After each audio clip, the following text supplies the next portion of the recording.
माननीय राहुल गांधी जी ने छात्रों की आवाज उठाई थी और छात्रों के लिए उन्होंने लाठीचार्ज उन पे जितना भी किया है, उनके सर में भी लगी है, नोजी में भी लगी है। आपने देखा प्रियंका गांधी जी, सरासर जो ये भाजपा सरकार है अपनी तानाशाही कर रही है। इन्होंने देखा कि कांग्रेसी जैसे भी उन बच्चों के समर्थन में आए तो इनको लगा कि भाई हमें इन्हें किसी तरीका से अरेस्ट करके इनकी आवाज को दबाएं, विपक्ष की आवाज को दबाएं। भाजपा सरकार है हमेशा तानाशाही का राज किया इन्होंने, जो बच्चों के भविष्य खराब करने का, हमारा देश का युवा हमारा भविष्य है, हम उनकी आवाज को बुलंद करते रहेंगे। कहती हूँ धर्मेंद्र प्रधान के इस्तीफा से कुछ नहीं होगा। चोर नहीं, चोर की माँ को पकड़ो। मोदी जी का इस्तीफा मांगो, अमित शाह जी का इस्तीफा मांगो। मेन तो जड़ ये है, जड़ को पकड़ो ना, जड़ें उखाड़ के फेंको। जड़ उखड़ेगी तभी तो हम आगे बढ़ेंगे। हमारा देश का भविष्य जब हमारे युवा ही नहीं रहेंगे, किसान हो, महिला हो, युवा हो। आप देखो भाजपा सरकार में कहती है बेटी बचाओ बेटी पढ़ाओ नारे लगाती हैं। ये सरकार ही हमें जड़ से उखाड़ के फेंकनी पड़ेगी, तभी इसमें सुधार होगा, तभी बच्चों का भविष्य बनेगा। हर जगह भाजपा सरकार ने अपने आरएसएस के गुंडे छोड़ रखे हैं। पुलिस की भेष में उन्होंने सिविल वर्दी में अपने गुंडे छोड़ रखे हैं, जो हमारे बच्चों। कांग्रेस पार्टी एक ऐसी है जो 36 बिरादरी को साथ लेके चलती है और हमेशा किसानों की और मजदूरों की और महिलाओं की और बच्चों की लड़ाई हमेशा कांग्रेस ने लड़ी है। लोकतंत्र का हरण हो रहा है। पुलिस प्रशासन पहले भी लोकतंत्र, आपने देखा कि जब हमारी सरकार थी तो अन्ना हजारे भी बैठे थे, हैं? मनमोहन सिंह ने खुद जूस पिला के उनका अनशन तोड़वाया था।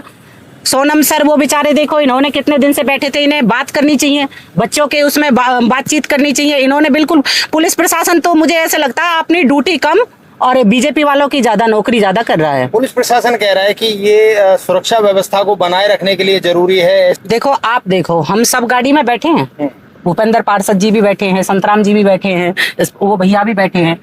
आप ये बताओ हमारे हाथ में कुछ है? हम अपने हक और अधिकार की लड़ाई लड़ रहे हैं। कोई हमारे हाथ में कोई हथियार है, कोई भाई बंदूक है या कुछ और चीज है?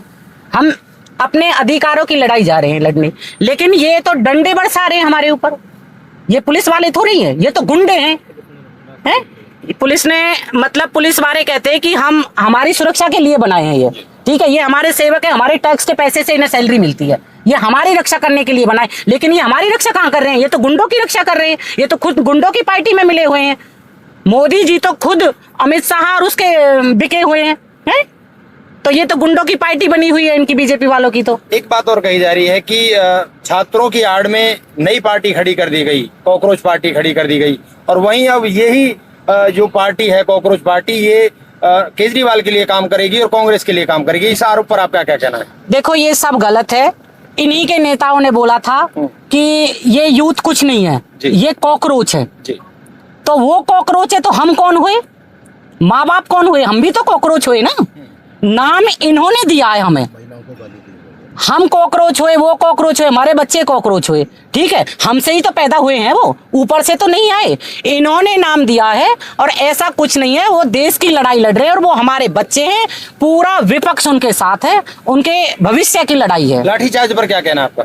लाठीचार्ज पर तो इन्होंने बहुत गलत किया है। इन्हें शर्म आनी चाहिए। इनके भी बहन बेटियां हैं, इनके भी बच्चे हैं, इन्हें डूब मर जाना चाहिए। इन्हें इस तरीका से, जैसे बच्चों के साथ 13-13 साल की हमारी बेटियां थी, इन्हें शर्म नहीं आई? इनके घर में बेटियां नहीं है, जिस तरीका से इन्होंने हमारी बच्चियों पर लाठीचार्ज किया है। ये सरकार के काम थोड़े ही है। विपक्ष में आवाज उठाने का काम तो, मुद्दा तो सबका है। अरे हम बच्चों की आवाज तो उठा रहे हैं, हम कोई कुछ और थोड़ी मांग रहे हैं। धर्मेंद्र प्रधान का इस्तीफा मांग रहे हैं हम, हैं? मोदी जी, हम तो ये कह रहे हैं मोदी जी का इस्तीफा मांग रहे हैं हम, ठीक है। संगठन इसमें आगे क्या रणनीति बना रहा है?